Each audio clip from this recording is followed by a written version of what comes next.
In this tutorial video, we're going to take a look at how to create and edit your Google form.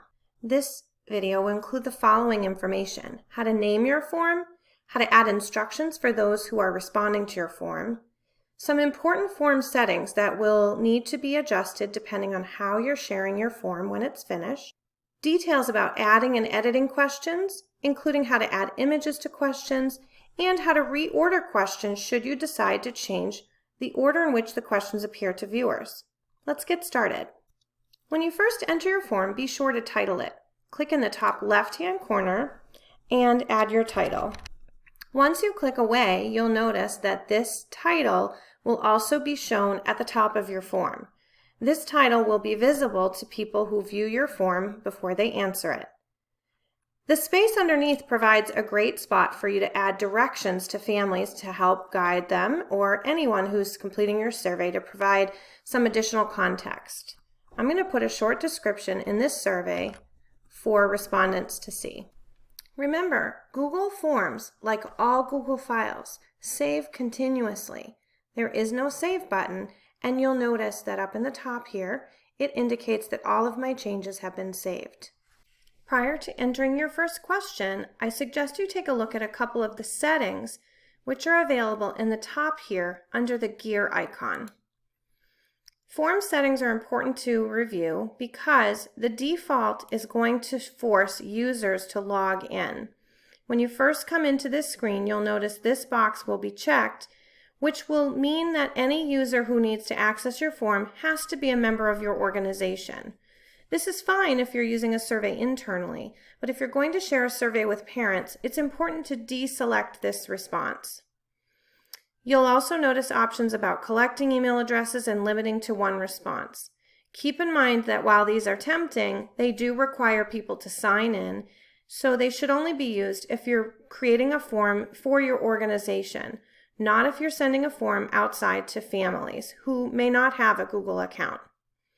Once you've made your choices, click Save, and you'll return to the form to start to add your first question. To edit the questions, you're going to click on the box that is available right under the description that you just entered. You can also add questions by clicking the plus button on the right, and this will add additional questions.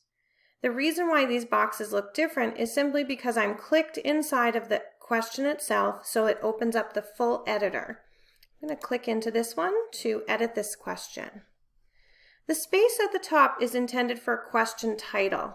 It's important to keep this short, usually 1 to 3 words.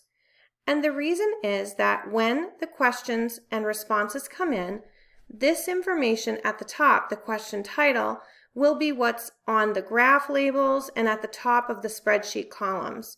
Makes it a lot easier to read when you don't have to read an entire sentence. So I'm going to type in a simple question header, but I want to have more of a sentence to explain to parents what I'm asking for. So to expand and allow for a little bit more of a description, I can click the 3 dots in the bottom right corner of my question editor and choose Description. You'll notice this adds another space for me to type a complete question, which will be visible to families as they're responding to my survey.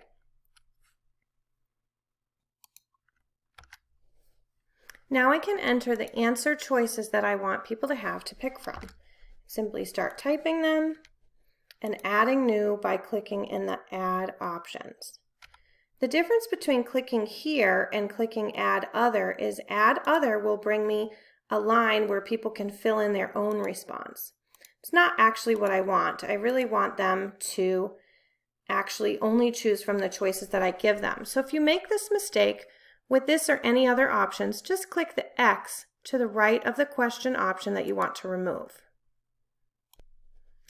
If at any point you want to see what your form looks like as you're making your edits, simply scroll up to the top and click on the eyeball icon to preview your form.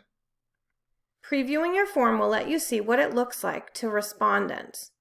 You'll notice that this grade list that I made is kind of long, so maybe I'm going to change the question type so that I can have it be a drop down. It won't look as long for respondents and might be a little bit more likely to fill out a form that doesn't look so long. So I'm going to click here over to the right and change my choice to drop down.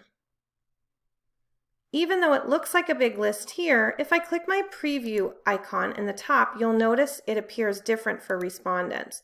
They'll click the drop down and choose their grade choice from the list. In addition to being able to change the question type, you can also force respondents to answer the question by sliding this little lever over to Required at the bottom.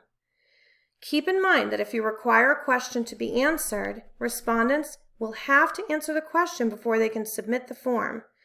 So consider carefully whether or not respondents will all be able to answer the questions you ask before you make them required.